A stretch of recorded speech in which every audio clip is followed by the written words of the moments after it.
నిజామాబాద్ జిల్లాలోని వర్ని మండలం అక్బర్ నగర్ కు చెందిన మహబూబ్ అనే వ్యక్తి కలుషితమైన ఓఆర్ఎస్ తాగి అస్వస్థతకు గురయ్యాడు. అనారోగ్యంతో ఉన్న మహబూబ్ కు అతని కుటుంబ సభ్యులు ఓఆర్ఎస్ ద్రావణం ఇచ్చారు.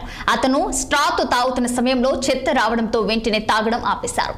డబ్బాను తెరిచి చూడగా అందులో చెత్త ఉన్నట్లు గమనించారు. వెంటనే కొనుగోలు చేసిన మెడ్ ప్లస్ మెడికల్ షాప్ వద్దకు వెళ్లి నిలదీయగా షాప్ యాజమాన్యం స్పందించలేదు. దీంతో కుటుంబ సభ్యులు ఆగ్రహంతో మెడికల్ షాప్ కు తాళం వేసి ఆందోళనకు దిగారు. సమాచారం అందుకున్న పోలీసులు వెంటనే ఘటనా స్థలానికి చేరుకొని ఆందోళనకారులను సముదాయించారు. ఇక రోగికి ఎలాంటి నష్టం జరిగేలా మెడ్ ప్లస్ యాజమాన్యమే బాధ్యత వహించాలని బాధితులు అక్కడి నుండి వెళ్లిపోయారు.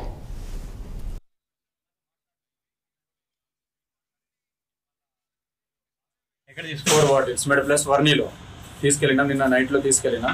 ఇప్పుడు ఈవినింగ్ టైం తాగుతున్నాం. అది హాస్పిటల్కి వెళ్ళి వచ్చిన తర్వాత పేషెంట్ తాగిపిమంటే తాగిపించినాం. తాగిపించేటప్పుడు ఏంటంటే సడన్ గా ఇది తాగేటప్పుడు ఇది నోట్లోకి వచ్చేసింది అన్నట్టు, స్ట్రాతోటి తాగేటప్పుడు నోట్లోకి వచ్చేసింది అన్నట్టు. అది అయితే ఆగినాం. మేము ఆగేసేసరికి చూసేసరికి ఇది వచ్చింది. అంతలోనే స్టాప్ చేసేది పక్కకు పెట్టేసి ఇంట్లో ఏం చెప్పారంటే ఎక్కడికి వెళ్ళి తీసుకొచ్చారంటే వర్ని మెడ్ ప్లస్ నుంచి తీసుకొచ్చినామని చెప్పారు.